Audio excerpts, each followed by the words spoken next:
reservoirs were running out of the necessary capacity to guarantee, if you like, the water demand. And then, of course, it's also manifested itself, the issues of load shedding in the cost of production that farmers were confronted with, the fact that they have to put in place, if you like, mechanisms to ensure that there's a uninterrupted supply of electricity, invested a lot of money on generators, spend a lot of money on the operational cost associated with powering those generators, and then there was a pass-through cost to the end consumer, and of course it's got the inflationary effects and a disproportionate impact on the poor.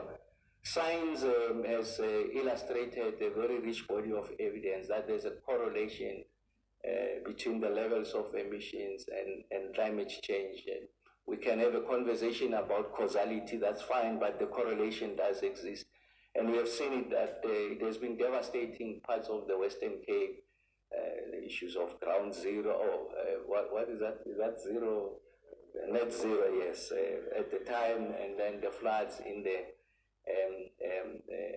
KZN, the floods also in the northwest. So I think there's that correlation. So I think we are trying to resolve that complex. I think it's important that we have this appreciation.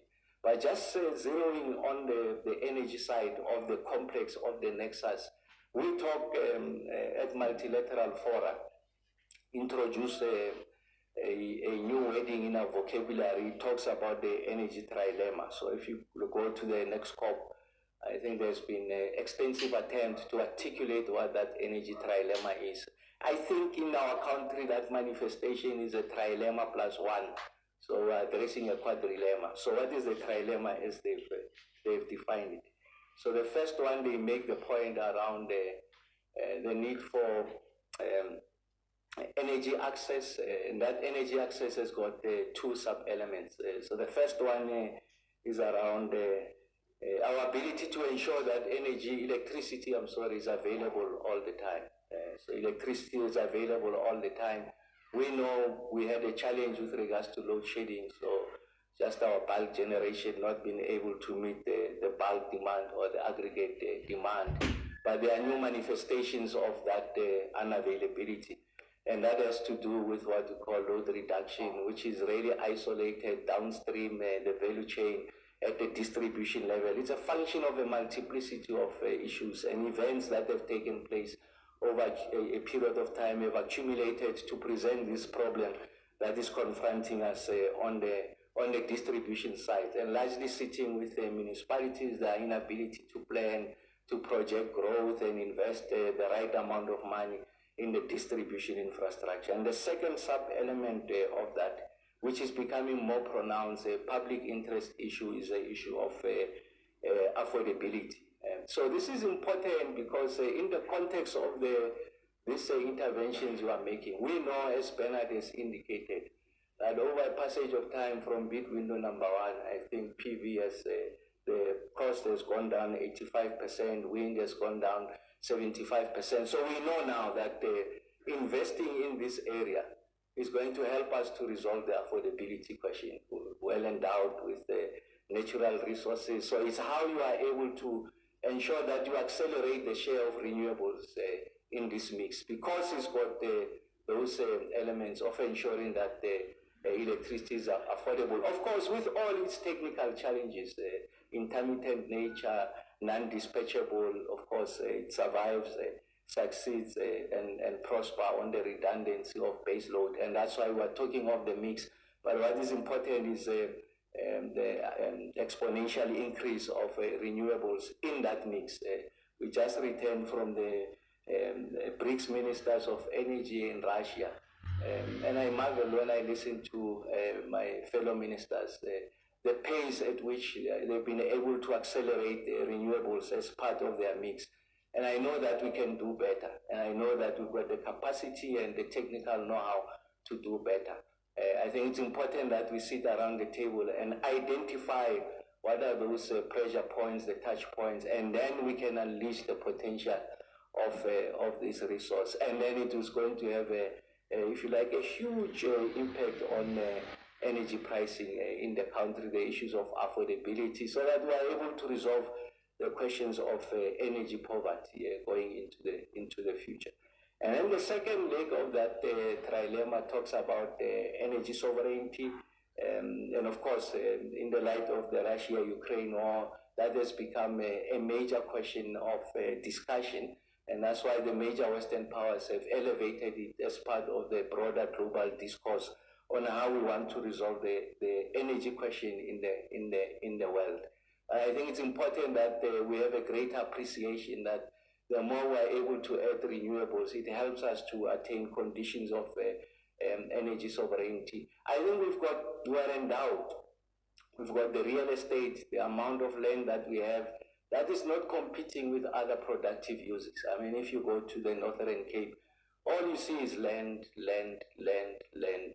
And you know that it's of such a nature that it will not compete with the other commercial uses. So it's important that we're able to exploit that resource. And of course, you know better than I do the radiation levels. We have done the atlas, the wind atlas. We're sitting with quality resources significantly better than all of Europe. Even in areas where we don't have the right level, in inverted commas, the qualities are not the same as the Northern Cape, but they're exceptionally better than parts of most part of Europe and the globe. Someone was saying 30% much better. So the point I'm making is that any part of the country lends itself, if you like, for us to be able to exploit this resource. And of course, the elephant in the room that Mr. Schiepers was attempting to respond, and Bernard framed it as a problem statement in relation to how best we can improve, if you like, this program that we're doing is the issues of capacity of the transmission. Of course, we're moving towards distributed grid, polycentric centers of development of energy generation. We'll answer that question as a national transmission company of South Africa. But that, in answering that question, it must align to how you think we should be resolving that problem, so that there's greater levels of alignment. And when we go out and say we're aggressive, we want to achieve this, the kind of increases of renewables as part of the mix. Indeed, we are able to illustrate that the program is credible because we are able to get to financial close, and we are able to give us those electrons. They'll benefit everyone, industry and the like.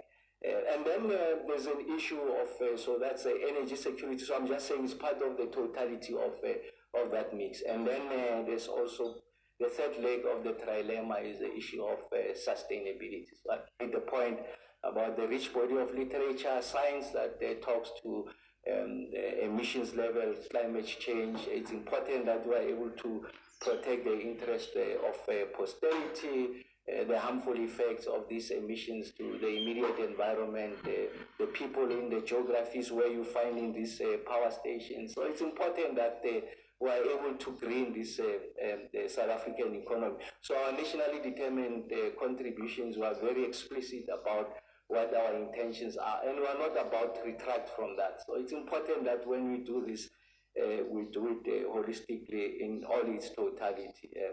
So that's the trilemma. So that's how major Western powers have articulated it, and that's the new COP language. But I think we can give it South African characteristics. So it must be nuanced, this conversation.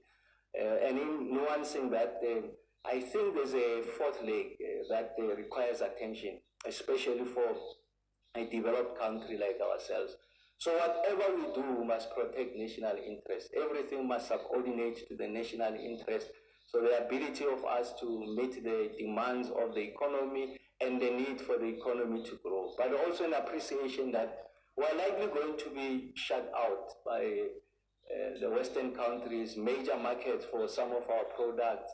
You know that they are introducing the carbon border adjustment mechanism. When I was having a conversation with the EU Commissioner on Energy, she was very clear that, look, we are not about to retreat from that. It's going to take effect. So instead of lamenting that, of course, you can use international instruments to raise this because it's a trading instrument. We want to argue. We can have that conversation. You will not resolve it tomorrow or in the next year. So as you follow that path, it's important that we appreciate that it's a question of existential proportions.